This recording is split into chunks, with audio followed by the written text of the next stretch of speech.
Hi, my name's Brad and I'm a film student at Bath Spa University. Hi, my name's Will. Hi, I'm Kaylee.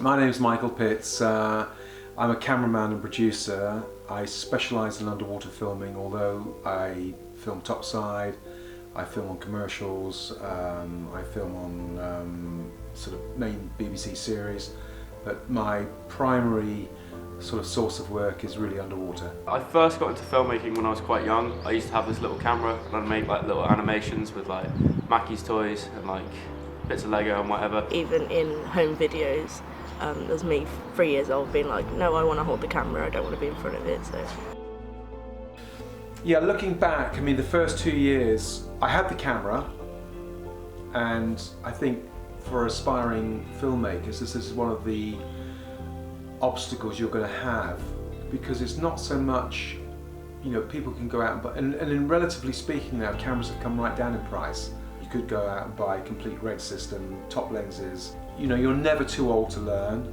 You have to adapt to the changing times. You have to embrace what's going on around you.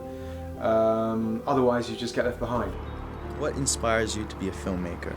the one short film that really inspires me is a Disney short called Paperman.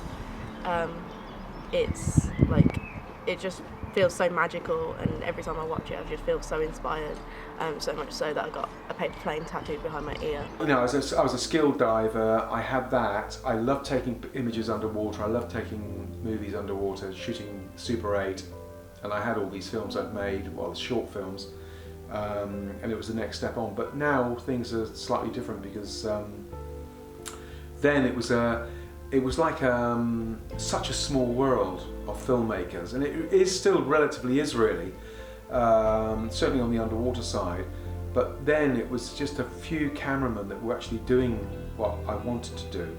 And when I started out, it was also unionized. There was a union, the ACTT, the Association of Cinematographic Television Technicians. And to get into that union, it was like getting into the acting.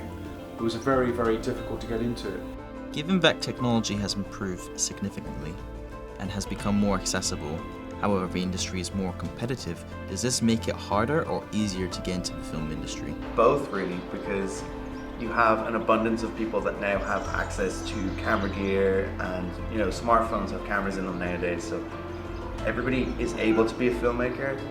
But I guess it's harder to break into the market because there's such an abundance of people. As you know, you've got YouTube at the moment, so people like Raka, they've made their own living out of just making short films and just posting on YouTube.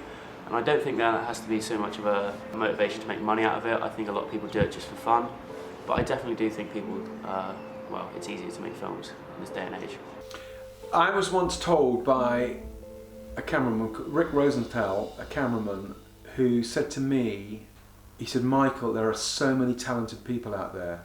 He said, "The biggest stumbling block for most people is the cost of the equipment. Thank God.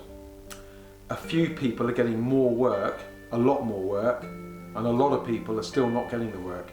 I actually think it's harder now because more people are chasing what's out there, but I could be wrong, but there are other avenues, and never forget that. It's not just about mainstream. You'll get there in the end if you really want to, if you're passionate enough about it.